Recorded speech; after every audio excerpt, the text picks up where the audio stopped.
in her Lifetime movie America premieres Saturday, February 28th at 9 p.m. And the best of the first season of The Rosie O'Donnell Show is out now on DVD, so go get it. So do you miss doing your talk show? I do miss it, and I miss the crew and the cast, you know, it's not really a cast, I guess, but the staff. You were the cast. I guess. But, you know, when I see, like, John, your executive producer, Yes. and Kenny, your cameraman, every time I do a daytime show, I'm like, oh, there's my people. Yes. I miss the people and knowing, like, they have babies and they get married, and that's what I miss, because there's a great sort of camaraderie. Right, there's a family feeling. Now, tell me about how you looked on your first show. Like, we're actually going to take a look at that. Oh, great. Really? There I am. Look at me with the orange hair. What was I thinking? I know. I actually like that, though. You know, I'm doing blazers this season. Actually, Are you? Yes, inspired by you, Rosie. Really? I'm a fashion trendsetter. Who knew? Yes, you are. Well, you know what's so funny? When I did the show, the only thing that I never pay attention to is my clothes and my makeup and hair, like how I look, which is your business. You know, you're good at that. You have the girl gene. You know, I'm missing that gene in some way. And we were working on the show, and they said we need a fitting to get your clothes. I'm like, listen, you get me one suit, and you have it made in every color. And now I look back and go, boy, that was bad. But at the time, I didn't think it. You know? I hate fittings. Like, oh my God, my stylist is. I cannot stand them.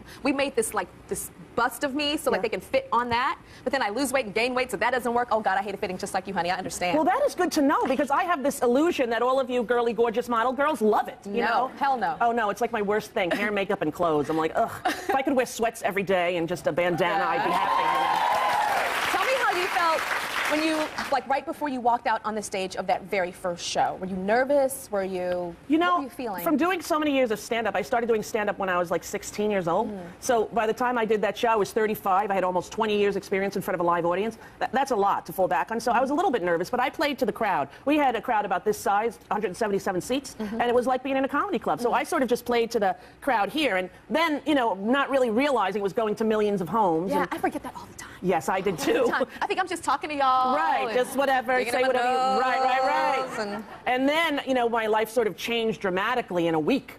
You know, it was like I went from sort of being known and doing movies to where I would be in the mall and people would go, is that Rosie O'Donnell? You know, to being in the mall like, Rosie! You know, I was like, hey, why are you screaming? You know? And I remember being at a restaurant with some friends who were all big famous movie stars, and, you know, people would come over to me and tap me and go, can you believe you're having dinner with Tom Hanks? And I'm like, I know, it's hard to believe. Get the hell out of here. You know, I'm like the easy pass. You know, people think, oh, there's Rosie, I'll get in there, you know.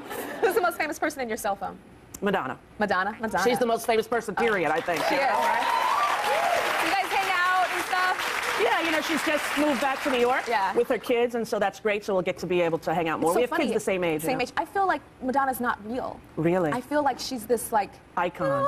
Yeah. I feel like she doesn't go to the bathroom. She does. I feel like she goes to the bathroom. I've seen her poop, not in the bathroom, but she's gone into the bathroom. No, when I was doing VH1 as a VJ, I remember that Bernhardt was very friendly with her, and I remember thinking to myself, how could you be friends with Madonna? It's like being friends with Elvis. How do you connect to her? Exactly. What do you say, you know? And then when I got League of Their Own, Penny called me in and said, Rosie, tomorrow you're gonna meet Madonna. If she likes you, she'll do the movie, try to be funny. And then I had diarrhea all night because I thought, oh God, how do you connect to her? But I had just seen Truth or Dare, and I love that movie. I did too. And she was the first woman that I met who had a similar situation to me. My mom died when I was a kid, as did hers, and I'm named after my mother, as is she. Wow. And so I don't know anyone else who's gone to their mother's grave and seen their own name. Oh, Rosie, you just gave me goosebumps. Yes, just now. so when I watched that movie, which was 2 days before Penny had said that to me, when she walked in, I said, listen, I saw your movie, and my mom died, I'm named after her, and I totally get it. And right away, we were like sisters, you know? Wow. And so she's great. She's a lot like a big sister that, you know, when I started having my hormone things, I'm like, what the hell is going on, Send? You know? And then she's like, get the cream, Send, you know? Does she talk like that talk that she does in public to you? Does she say, Rosie, come over to the house and our children can have a play date? No, that sounds like Eartha Kitt right there. Catwoman, perfect. No, she doesn't really. You know, I think that when you're in the public eye to the level that she is, like that kind of stardom is like once a decade or once a generation. Yeah, it is. I think that it was interesting for me to do my first film with her because I got a taste of what it was like. It was almost like, you know, God saying, if you are successful, this is what will happen, and get ready, because, you know, I'd be in the elevator with her. We were doing that movie. She had black hair for the movie, and people would say right to her face, you know, I like your hair better blonde. Yeah. And I would be like, what the hell's going on? How dare you? You know? How dare you? What's the rudest thing somebody has said to you in public? Somebody has said to me, I don't want to insult you, but you look like Rosie O'Donnell. No. I'm like, that's a double insult because of her! Now, one of your trademarks on your show, you actually were like the godmama of giving away free things to the audience. Yeah. Like a lot of people don't know that you're the one that started that. How did that come to be? Because well, you know, I think they're like, yeah, she did that. You know, when we were kids, we grew up on Long Island. We didn't have a mom. It was kind of a tough situation. And I remember one night, my brother Danny called up WBLI radio station, and he won a Bread CD. Remember that group Bread? You're too young. I have no idea I what you're found talking a diary underneath the tree. Remember this song? No. Okay, well, it's an old, from the early 70s. Okay. And he won this thing, and we could not believe it. And we all got in the car and went to the radio station to pick up the record. And I remember thinking, oh, my God, to win a record, you know? So then I got on my show, and I said to the Warner Brothers, the people who do your show, I said, well, I'd like to give away free stuff. They were like, what do you mean? I'm like, I don't know, can we have T-shirts or...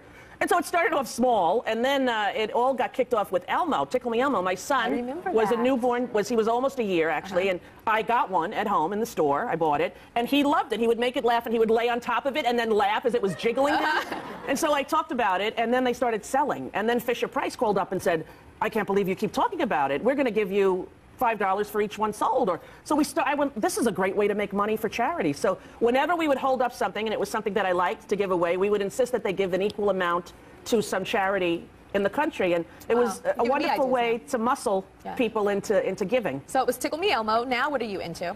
Now I'm into a new toy called the Monies. Have you heard of this? I've not heard of a Money. Okay, there's a company called Kid Robot, and it's this guy who was a child hacker when he was 16. He went to college. He's a genius. He's in his 40s. And my agent gave me this doll for Christmas. It's a white doll. It comes just this shape, pure white.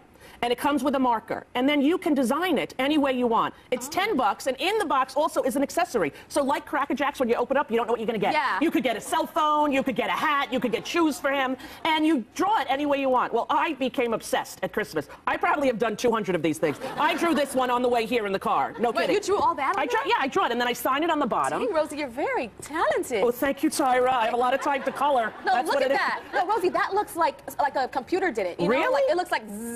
No, that's me in the car with a Sharpie, like this, you know. And so then my friends said, well, why don't you sell them? I was like, where? So I went on this website, Etsy, and I put it up, and we're selling them for like $2.50 each. And then all the money goes to the new school that I just opened here in New York to help kids, underprivileged kids, study musical theater and learn about life and love. And so it's a great, great toy. And I met the owner guy, and I said, I think this is the best toy because, you know, with your kids today, everybody's online, right? Everybody's, you know, distracted by videos and DVDs, and what every parent wants is to connect to their kids, especially to get them through the hard years. And you buy one of these, it's $10. You get two for $20. Sit down at your table, give one to your kid, and you start doing one, I guarantee 2 hours of communication. And at the end, you know, you end up talking about what you're doing. They tell you a little bit what's going on in school. I think this is the best parenting toy that's out on the market now. And you're going to give it to them? Oh, why not? You can all take one of them home. That's for you. Thank you. I have one. Rosie gave me this one. I'm not putting it on eBay. All right. Now, Rosie, also your new DVD of your show. Yes. Of all the best of the Rosie O'Donnell show. Right.